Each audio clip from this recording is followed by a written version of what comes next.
এতদিন পর দেখা। বৌদি, আপনি আমার জন্য রাত্রে বিশেষ কিছু করবেন না কিন্তু? আপনারা যা খান আমিও তাই খাবো। অশোক বলল, ওই তুই থাম। আমি বললাম, সূর্য তুমি কোথায় থাকো?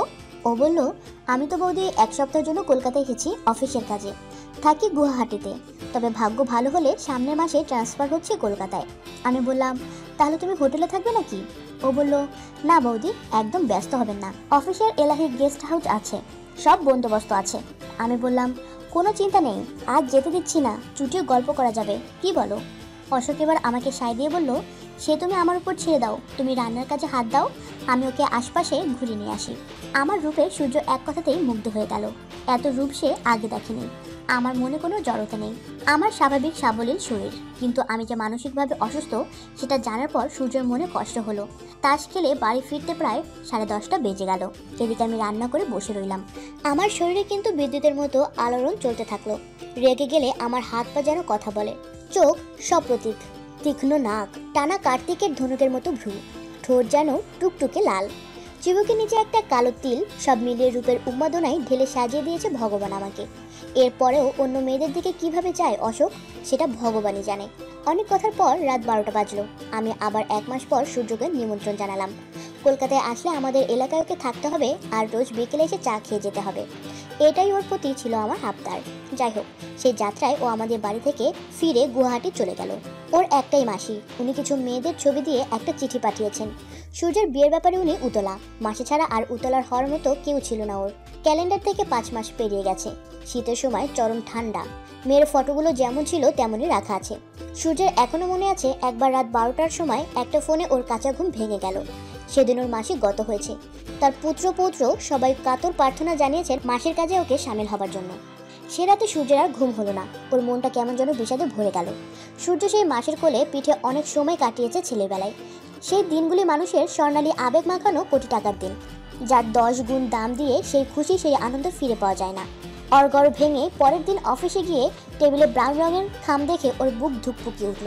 ইদানিং OICL এ অনেক ঝামেলা চলছে, না জানি এটা কিসের শোকস। খুলে দেখতেই খুশিতে ওর মনটা ভরে গেল।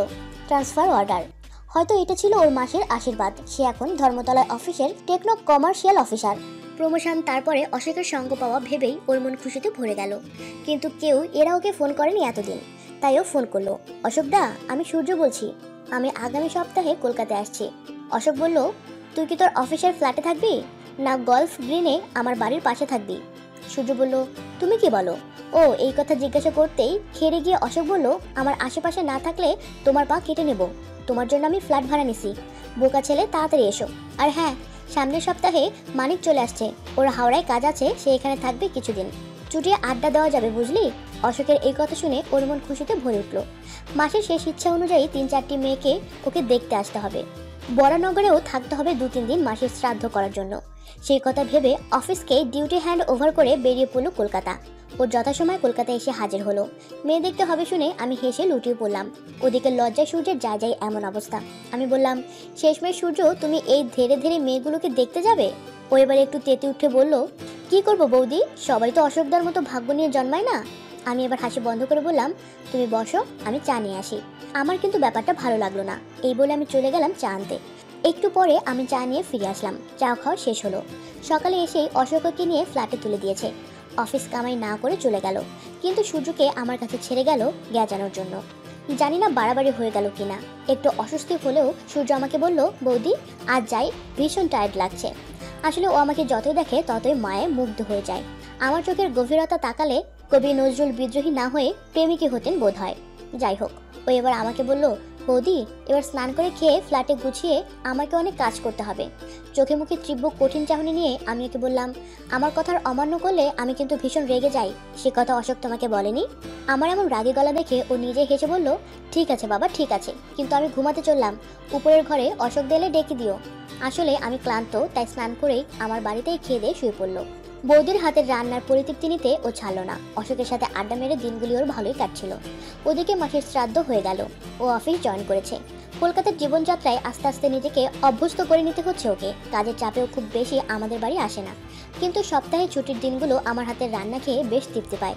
এতদিনে ওর কখনো মনে হয়নি আমি অসুস্থ। আরও মাস 6 কেটে গেল। আমি অশোকের সাথে সূর্যের জন্য 5-6টা মেয়ে দেখলাম, কিন্তু পছন্দ হয়নি। আমি অবশ্য মাঝে মাঝেই ওর বাড়িতে চলে যাই, বিশেষ করে অশোক যখন অফিসের কাজে দিল্লি যায়। বিকৃত মানসিকতা না হলেও আমাকে খুব কাছ থেকে দেখলে ওর ছুতে ইচ্ছা করে। কিন্তু আমার বর অশোকের অপরিসীম শ্রদ্ধা ওকে থামিয়ে দেয়। সেদিন ছিল রবিবার সকালবেলা। আমি সকালে গিয়ে ওকে ঘুম থেকে তুলে চা বানিয়ে দিলাম। অশোক ছিল না সেই সময়। আমার এমন ভালোবাসা দেখে ও বলল, আচ্ছা বৌদি, 1 বছর থেকে তোমাকে দেখছি, কই তোমায় তো অসুস্থ মনে হয় না? এই কথা শুনে আমার মুখ পাংশি হয়ে গেল। ওর পাশে বসে আঁচল ধরে দীর্ঘক্ষণ চুপ করে থেকে আস্তে আস্তে আমার মুখ থেকে অস্পষ্ট বেরিয়ে পড়লো কিছু কথা। ও বুঝতে না পারলেও আমি কিছুটা ফুপিয়ে ফুপিয়ে কাঁদতে শুরু করলাম। আসলে ও তো কোনো সংসার করেনি, আর সংসারের জ্ঞান নেই, তাই কোনো কথা ঠিক বা ভুল ওর জানা ছিল না। কিছুক্ষণ পরে থেমে গেলাম আমি। আমার রূপেও পাগল হলেও ব্যভিচারের কোনো চিন্তা ওর ছিল না। আমি এবার বললাম, ও যখন আমার কথা তোমায় বলেছে আর তুমি কয়েক বছর তার সাথে ছিলে, তোমার জানা দরকার। তাছাড়া মানিককে বলারও সুযোগ পাইনি, কিন্তু আমিও থেমে থাকবো না। আমি ওর হাত ধরে বললাম, বিশ্বাস করো সূর্য, আমার পাশে কেউ নেই যে আমার কথা শুনবে এবং আমায় বিশ্বাস করবে। সূর্য এবার অপ্রস্তুত হয়ে পড়ল। এ জীবনে কোনো মেয়ের শরীরে হাত দেয়নি।